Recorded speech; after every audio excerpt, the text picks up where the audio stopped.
Everything changed in a matter of seconds. The final whistle blew, the confetti fell like snow, and absolute football immortality was secured. But here's the thing about the National Football League. The celebration, it is always fleeting. The exact second you reach the mountaintop, the visceral forces of gravity and the cold, unforgiving reality of the salary cap begin to pull you violently back down to earth.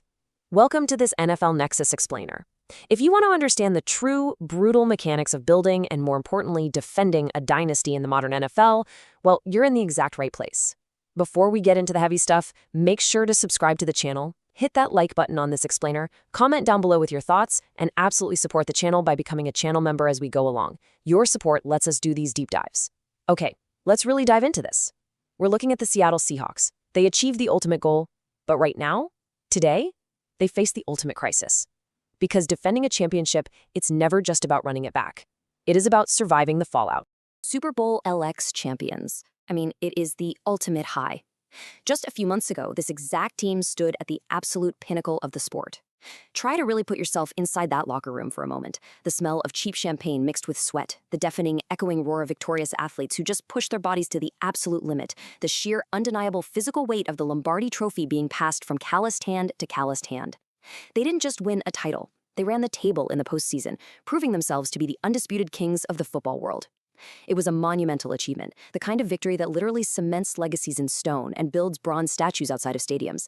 But, and this is a massive but, that peak is incredibly narrow. The brutal reality of the NFL business model sets in before the championship rings are even sized. Before the bruises have even faded from the Super Bowl turf, the front office is staring at a spreadsheet that spells disaster. Success breeds expense. It always does. When you build a roster capable of winning it all, you inevitably build a roster that you can absolutely no longer afford to keep together. The high is intoxicating, but the fall is inevitable if you are not fully 100% prepared for the brutal attrition. 14 regular season wins during that historic 2025 campaign. I want to let that number just hang in the air for a second. Really think about what it truly means in this specific sport. In a league explicitly designed by its billionaires for absolute parity, a league where every single Sunday is a physical car crash and a grueling mental grind, winning 14 games is a hallmark of suffocating dominance. It is not normal. It means fighting through torn ligaments. It means enduring cross-country flights in the dead of winter. And it means stepping onto the frozen grass week after week knowing every single opponent is treating you like you are their own personal Super Bowl. They captured the #1 seed. They dictated the pace of the entire league. But with that staggering success comes massive, almost suffocating expectations. You see, you don't get to be the plucky underdog anymore. Every single team on the upcoming schedule circles your name in bright red ink. You are the measuring stick. And attempting to replicate a 14-win season and gear up for another deep playoff run, all while wearing the heaviest crown in all of professional sports, that is a task that has broken the backs of some of the greatest rosters in history. It is a completely different game now. Section 1. The cost of a championship. Sustaining success in the NFL doesn't just take hard work. It comes with an immediate, unforgiving bill. The market comes calling for your best players. Rival front offices, they dissect your film, they pinpoint your winning DNA, and they systematically, ruthlessly outbid you for it. This is the brutal exodus the Seahawks now face, and it is staggering when you look at it name by name. First, Kenneth Walker III. We are not just talking about a highly productive running back here. We are talking about the reigning Super Bowl MVP, the absolute undeniable engine of this offense. His violent jump cuts in the open field, his uncanny ability to turn a broken, busted play into a back-breaking touchdown, gone. Departed in free agency, just walked right out the door. Next, the defensive anchor, starting edge rusher Boye Mafe. The Cincinnati Bengals swooped in and handed him a massive 3-year, $60 million deal. $60 million. That is elite, franchise-altering money that a capped-out Seattle roster physically could not match, no matter how much they wanted to.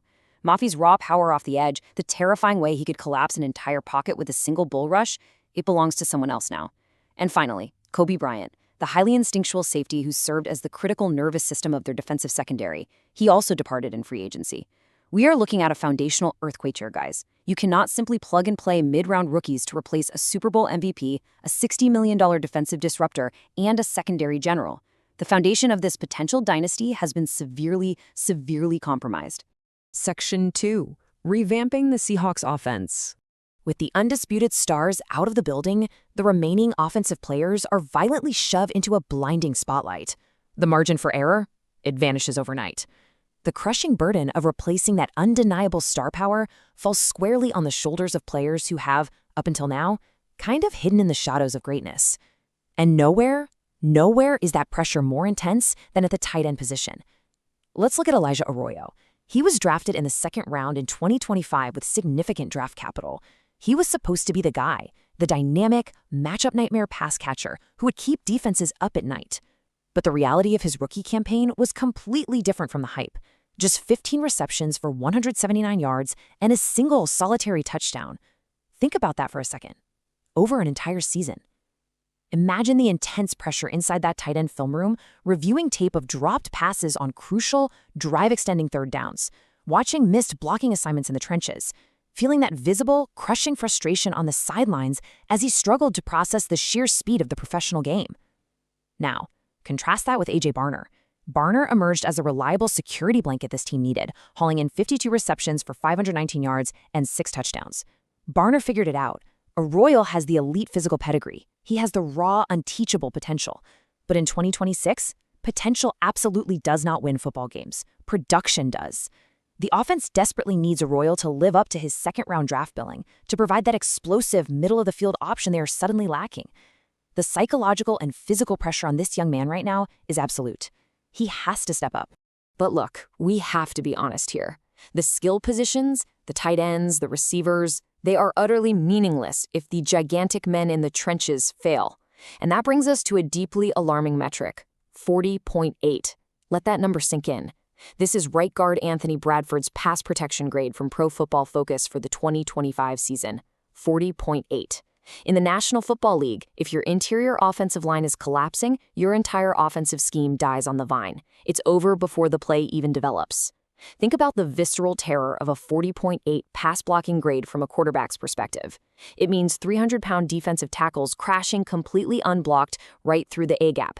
It means your franchise quarterback taking vicious, blindside hits that crack ribs and end seasons in a split second. It means the sheer panic when an assignment is completely blown in a tied game in the fourth quarter. Now, Seattle showed immense, almost dangerous faith in Bradford by intentionally choosing not to sign a veteran replacement in free agency. They rolled the dice. He started all 17 games last year, enduring the incredible physical punishment of a full season. But he earned just a 50.6 overall grade to go with that dismal 40.8 in pass protection. And now, he is entering a contract year. He is quite literally fighting for his professional life and his financial future. The coaching staff will give him every single chance to secure the job long-term, but the tension in that offensive line room is thick enough to cut with a knife. His only real competition right now is rookie fifth-round pick Bo Stevens. That's it. Bradford is walking a very high tightrope with absolutely zero safety net below him. Section 3. Rebuilding the defensive edge. Let's switch to the other side of the ball. You do not win Super Bowls without legally assaulting the opposing quarterback. It's that simple. But there is a gaping $60 million crater on this defensive line where Boye Mafe used to stand and strike fear into left tackles. Now, Seattle protected themselves slightly. They brought in veteran Dante Fowler Jr., but make no mistake, the survival of this defense hinges entirely on their youth stepping up. Enter Derek Hall. We need to talk about him because the statistical regression here is glaring. It's concerning. In 2024, Hall was a terrifying force on the edge. He logged 14 starts, 37 tackles, and a highly disruptive 8 sacks. He bent 320-pound offensive tackles backward. He was a menace. But 2025? It was a completely different story. He only started 3 games. His numbers plummeted down to just 20 tackles and a meager 2 sacks. We have to ask why. What happened? Was it the nagging, undocumented physical injuries that always seem to plague trench players? Did smart offensive coordinators start sliding their pass protection his way, intentionally taking away his primary move? Whatever the cause, the tape showed a player who looked a half step slower, a ghost of his explosive 2024 self. But the brutal reality of the upcoming 2026 season is that the Seahawks no longer have the luxury of patience. They can't wait for him to figure it out slowly. It is an absolute, critical necessity for him to recapture that raw, unbridled violence of his 2024 form. The entire defensive game plan rests heavily on exactly which version of Derek Hall steps onto the turf on opening day. So, what's the plan? Here is the strict, non-negotiable blueprint for Hall to essentially save this defensive line from becoming a liability. Step 1. He has to capitalize on the vacated snaps. Boya Maffe's massive exit leaves hundreds of grueling, high-leverage snaps on the table. They are sitting right there for the taking. But Hall must possess the elite physical conditioning to absorb that huge extra workload without his technique deteriorating in the exhausting fourth quarter of tight games. Step 2. He has to reclaim a permanent starting role. He simply cannot be a situational pass rusher anymore, coming in only on obvious passing downs. He must be a genuine three-down anchor against both the run and the pass. And step 3, he must replicate the backfield disruption. And I'm not just talking about getting pressure. We are talking about the blindside strips, the bone-jarring forced fumbles, forcing the hurried, panicked throws that either land harmlessly in the dirt or right into the waiting arms of a defensive back. It is about bringing sheer violence to the line of scrimmage every single play.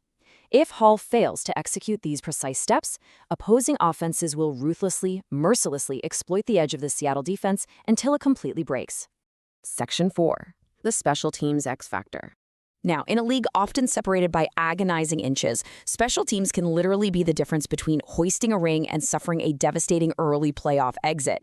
Seattle recognized this fact, and they made a high-stakes $51 million financial bet to retain their spark in the return game. We are looking at Rashid Shaheed. They handed him a massive 3-year, $51 million extension. But when you juxtapose that staggering top-tier financial number against his actual receiving output from last season, well, it raises some serious eyebrows. Just an incredibly modest 188 receiving yards. The pure shock of seeing that kind of massive price tag for under 200 receiving yards is palpable. It's a risk. Now, to be fair, Shaheed gave Seattle an undeniable electric spark during their title run. You can't deny that. He recorded 2 spectacular special teams touchdowns in the regular season and delivered 1 massive momentum-shifting return in the playoffs. He is a weapon. But the cold, hard, unforgiving math of the NFL salary cap dictates one simple rule. You absolutely do not pay a player $51 million strictly to return punts and kicks. You just don't. The front office will demand offensive blood for that level of investment. Remember, during his time with the New Orleans Saints, Shaheed wasn't just a returner. He ran lethal post routes. He ran deep crossing routes that literally tore the top off of opposing defenses. So now the offensive coordinator in Seattle is on the clock. He must figure out exactly how to seamlessly weaponize that world-class speed in the actual passing game. Because with the offense bleeding production from the free agency exodus we talked about earlier, there is a highly pressurized immediate demand for Shaheed to evolve. He has to become a true, terrifying, every down wide receiver. The financial gamble here is massive. Section 5. A dark horse emerges. Let's talk about the draft. Pro football is a game of ruthless, physical attrition where completely unheralded names are frequently and violently thrust into the fire. Enter the ultimate cinematic wildcard for this roster, rookie defensive lineman Devin Eastern. Now, he was drafted 242nd overall. That is a late 7th-round flyer, an afterthought for a lot of teams. But when you actually look at him, his physical dimensions are genuinely terrifying. The man stands at a towering 6'5" and carries a solid 320 pounds of sheer mass. And on top of that, he possesses a freakish 34-inch wingspan. I really want you to think about how those massive, heavy arms function down in the dirty trenches of the line of scrimmage, punching seasoned NFL offensive linemen right in the chest plate, immediately controlling leverage, and violently shedding 300-pound blockers. In his final season at Minnesota, fighting every week in the notoriously grueling trenches of the Big Ten Conference, he logged 38 tackles, 5 tackles for loss, and 2.5 sacks. He is a grinder. But what makes Eastern a true dangerous wildcard for Mick McDonald's defensive line is his rare multi-position versatility. He has the pure, unadulterated strength to drop anchor on the interior, but he possesses enough evasiveness and footwork to be moved all along the line to exploit matchups. Just picture the sweltering heat of a July training camp. I can already see this unproven 7th-round rookie physically manhandling established veterans, fighting tooth and nail for his NFL survival. Seattle's defensive line is aging, right? They've got seasoned players like Leonard Williams and Jaron Reed taking a lot of snaps. Eastern has the raw physical tools to literally bulldoze his way past rotational guys like Mike Morris and Brandon Peely. He is the chaotic, unpredictable element that could completely reshape the bottom of this defensive roster. Keep a very close eye on him. Section 6. The Defending Champions Challenge. So what does this all mean when we zoom out? All of these incredibly granular, individual, life-or-death football battles we just broke down, Arroyo fighting the mental ghosts of his drop passes, Bradford desperately fighting off 300-pound rushers to earn a new contract and save his career, Hall trying to claw back and reclaim his violent form from a year ago, they all feed into one monumental, overarching task for this franchise, securing a long-term legacy. The question is glaring. Can Seattle's unproven depth actually defend a Super Bowl crown? They climbed the mountain, they achieved the ultimate glory, but the bill has officially come due. The Super Bowl MVP, he's gone. The $60 million pass rusher, he's gone. The safety net has been completely, entirely removed from underneath this roster. The margin between a burgeoning, unstoppable dynasty and a rapid, incredibly ugly collapse is razor thin in this league. It's just a matter of inches. Everything, and I mean absolutely everything, depends entirely on the next men up. Will these unproven players rise to the occasion, embrace the immense pressure, and forge their own legend? Or will the crushing, suffocating weight of the heaviest crown in all of sports simply bury them? We will be watching every single agonizing snap this season to find out.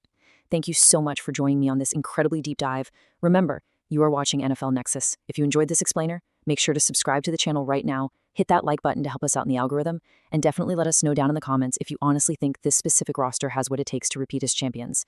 And if you love this content, absolutely support the channel by becoming a channel member today. Until next time, keep your eyes on the gridiron.